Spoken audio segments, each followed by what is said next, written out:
Once upon a time, there was a boy named Ravi. He was 11 years old, shy, and always curious, but no one in school seemed to understand him. Ravi didn't speak like other kids. When the teacher asked him to read aloud, he would make strange sounds that didn't exist in any language. His classmates laughed, and the teacher scowled. "Why can't you just read properly?" she demanded. But Ravi could hear colors and see music. Letters and numbers didn't make sense to him in the ordinary way. On a math test, the teacher asked, "What is 7 times 6? Ravi closed his eyes and imagined a sky with 7 bright suns spinning around 6 moons. When they collided, stars exploded across the universe. So he wrote, "The answer is starlight." Naturally, he got a 0. When Ravi brought the test home, his mother asked to see it. He panicked. So he stuffed the paper into the cat's little basket. "The cat hid it," he said nervously. His parents sighed and shook their heads, thinking he was simply mischievous.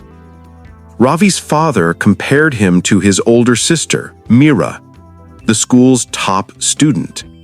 "Why can't you be more like her?" he asked. Ravi's spirit shrank a little more each day. He stopped talking in class, stopped trying, and even stopped drawing, his only joy. One day, the school hired a new art teacher, Miss Sahana. She wore bright scarves and rainbow bracelets, and she laughed loudly when she walked in. On her first day, she asked the children to paint anything that makes you happy. Ravi stared at a blank sheet. Miss Sahana noticed his hesitation. She crouched beside him. "I think your mind sees the world differently," she whispered. "Would you like to show me?"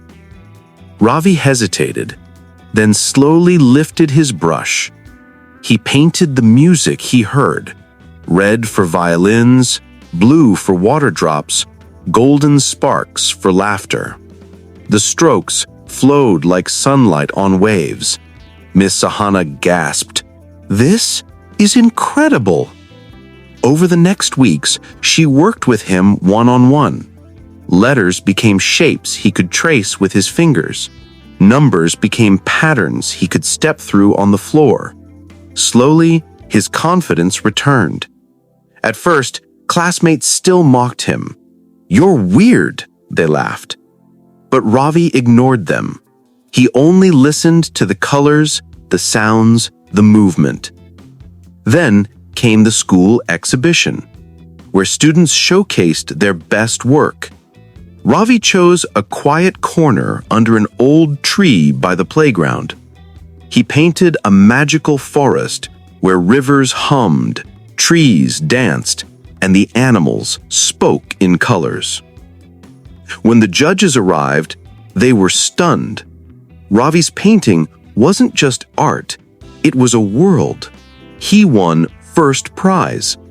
The applause was deafening, but he didn't feel the joy alone. He ran straight into Miss Sahana's arms, laughing through tears. From that day on, Ravi wasn't just the quiet boy who couldn't read or do math. He was Ravi, the boy who spoke in colors, a genius who had only needed someone to understand him. And the world finally did.